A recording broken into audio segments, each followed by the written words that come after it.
Welcome into our latest Seattle Seahawks video for you guys. We're talking about Quinton Dunbar and some possible free agent corners Seattle can go out and acquire. But first, let's recap the latest around Dunbar, who remains in murky and/or hot water right now as he still faces 4 felony counts of armed robbery. And the latest accusation coming out of the New York Daily News, because, Giants corner DeAndre Baker also even more so involved in this particular incident. The latest claim is that there's video evidence of a payoff of the witnesses, and Dunbar's now former attorney is actually under criminal investigation, at least he was down in Miami. Dunbar has replaced his attorneys. He's looking for someone else there, or has hired new representation on that front.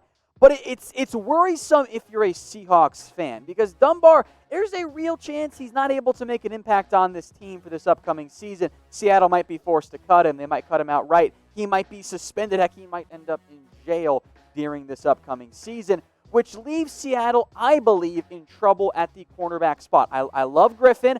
I am excited about Ugo Amadi, but he's a wild card as a potential nickel corner. That leaves, if Dunbar can't go, Trey Flowers. Those are the options for Seattle, and I loved what the Seahawks did, going out and trading for Quinton Dunbar for a simple 5th-round pick. At the time, I was all aboard that trade. It solidified the number 2 corner spot, because look, Dunbar's really good. He is unquestionably a better corner, even though he was banged up some last year, a better corner than what Trey Flowers is. But if he's not available to play this upcoming season, or if Seattle's even worried about it, the depth is not great. And I know Seattle uses more 4-3 looks with 3 linebackers than any team in the NFL. But they need more options at the cornerback spot. So before we break down some pretty solid free agent options for Seattle to go out and add, how badly do you think the Seattle Seahawks need another corner? Rate this for me on a scale of 1 to 10. 1 being not a need at all, 10 being it's a pretty big-time need, and they got to sign someone before camp even begins and as soon as possible. So we'll break down some outside corners, some slot corners as well, even if you want to add someone and keep Dunbar on the roster.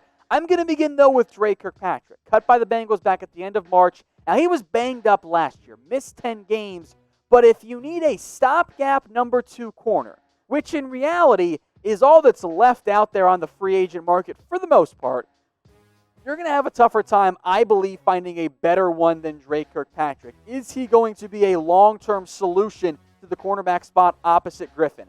I do not believe so. The production has declined. He's not the same guy he was in his prime, but I believe he would fit the Seattle Seahawks defense, and to come in and start pretty much right away, you could do a whole heck of a lot worse. So I actually like the idea of Dre Kirkpatrick heading over to Seattle. Now, of course, there are other positions Seattle could add. Edge rusher, of course, is an obvious one. So do you want more videos breaking down potential free agents the Seahawks could add? If so, well, first go subscribe, duh.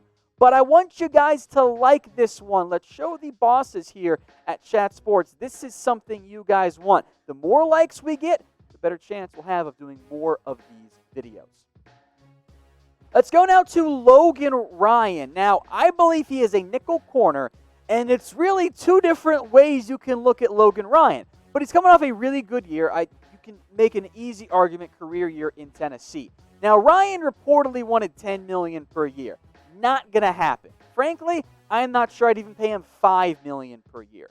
But regardless of what happens with Dunbar, and if you don't believe in Ugo Amadi, who, again, I'm excited for, Ryan could come in and be an instant upgrade at the nickel corner spot, even if you do believe in Amadi, frankly. The raw numbers are awesome. Look at all those tackles, and he could blitz with 4.5 sacks, and he had 8 total takeaways, a bunch of pass breakups. That guy might be worth $18 million. The problem is that Logan Ryan got a ton of opportunities. There was no more targeted corner in last year in the NFL than Logan Ryan. 70%, nearly 1,000 yards. It was a volume stat game. So those interception pass breakup numbers certainly tantalizing, but when you dig further and dig deeper, you realize, he had a lot of opportunities, and he gave up a lot of plays as well, and that's why Logan Ryan has had no team come close to meeting his current asking price. We still got a few more corners to break down, but I do want to hear from you guys here, of course. Who do you want the Seattle Seahawks to sign? We're talking about cornerbacks here. I've gone over Dre Kirkpatrick, Logan Ryan, two of the bigger names, but scroll on down to the comments and let me know who you want Seattle to add. Let's go to another Bengal corner, funny, or at least I should say former Bengal corner, who's now out there. Darqueze Dennard, who had a deal with the Jaguars done. They were going to play him on the outside, and then medical, I think, popped up, and the deal fell through for Dennard. And since then, there's been nothing around him. Now, he's on the younger side, on the right side of 30, only 28 years old. And once again, I see a nickel corner. That's the role he played for the Bengals. And although he missed time last year, he actually fared pretty darn well. So what I think is injury issues are sorted out, Dennard could be a not as big a name as Logan Ryan, but a sleeper option for Seattle to add to help out a secondary that, especially if Dunbar can't go, needs some help. So pick a corner, formerly of the Bengals. Type 1 for Dennard, 2 Kirkpatrick. For me, it's pretty straightforward. Do you need a nickel or an outside corner? And we'll ask that question later, I promise. If you need the nickel, type in the 1. If you want the outside guy, well, go type in the 2. Let's go now to Trumaine Johnson, who, bigger name, cut by the Jets this past offseason. And unfortunately for the Jets, Johnson never came close to living up to the contract he got from New York. It was a pretty ugly result for Johnson.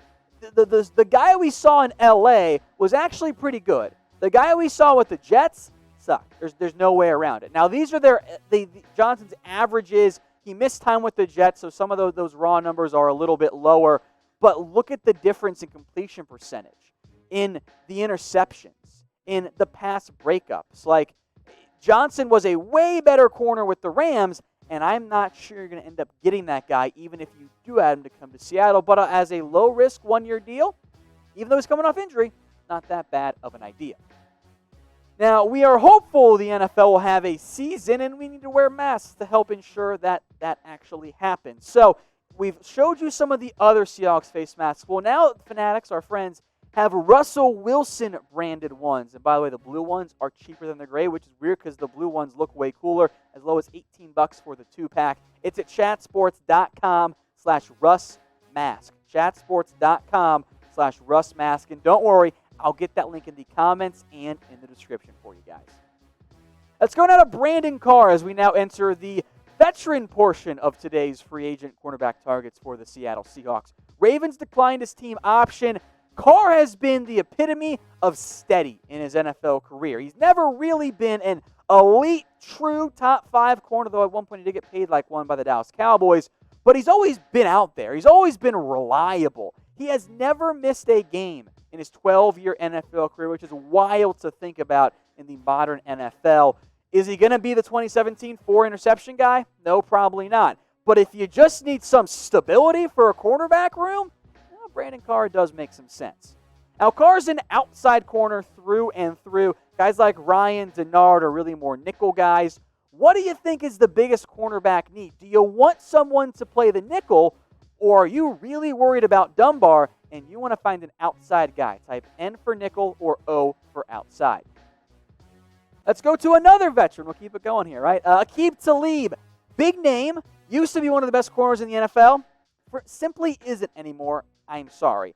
Didn't play for the Dolphins due to injury after he was traded, and my suspicion that the injury is a big reason why he hasn't been signed yet. Has battled a bunch of injuries in recent years. Teams can't get players in for the normal physicals that they would want to do, or at least it's really, really difficult. As a result, Talib hasn't had any real interest. Now, I don't think he's going to be prime Talib anymore, but there is a little bit, I'd argue, upside with Talib over Brandon Carr, or maybe even over a Trumaine Johnson. So there are some true veteran options out there that we just went through. Trumaine Johnson, Brandon Carr, Aqib Talib. Which one would you rather add if you were the Seattle Seahawks? Type J for Johnson, C for Carr, or T for Talib. Maybe I'd go Carr. I think Johnson has the highest upside, lowest floor. I think Carr has the lowest upside, highest floor. I might lean with my C, but you can go either of these directions, so let me know what you guys think in the comment section. Another former Jet coming in next on our list, Morris Claiborne, who was kind of a backup, rotational, sometimes active, sometimes not piece last year for the Kansas City Chiefs. Former first-round pick, early pick by the Dallas Cowboys. That was a bust. It did not work out very well. Was passable, I guess, for the Jets. Has never developed into the ball hawk I think teams were hoping he was going to be. His best year statistically was actually in 2018. The biggest issue here for Seattle potentially is that, well, A, didn't play much last year, and then B, although the arm length checks out, 34 inches for what Seattle, at least for the most part in recent years, has preferred, the height does not. So I question if Claiborne quite fits what that organization wants to do. Now, I'll give you guys another reminder here about these Russell Wilson-themed face masks. They are all available at chatsports.com/RussMask, just released by Fanatics. So get in while they're still available. Do it quickly here. That link is in the comments and it's in the description at chatsports.com/RussMask. Finally here on our list, Tramaine Brock, who you guys know, or at least you should know, had a very short stint with the Seattle Seahawks back in 2017. Technically was on the roster. They traded him to the Minnesota Vikings after they signed him in free agency, which doesn't often happen. He bounced around a lot last year, was on the Cardinals, on the Titans, started for Arizona, got cut in the middle of the year, joined up with Tennessee, has mostly been an outside guy in the NFL, and has truly become a journeyman of late. 2010 to 2016, only with the 49ers. Then Seattle and Minnesota in 2017, Denver in 2018, Arizona and Tennessee in 2019. So a somewhat familiar face here available for the Seattle Seahawks. The inside-outside capability does intrigue me a little bit, but I think Brock would probably be later on that list. And I do wonder, of course, if getting traded by Seattle makes him a little bit less willing to go back to a team that signed him and then dealt him in a span of just a couple of months.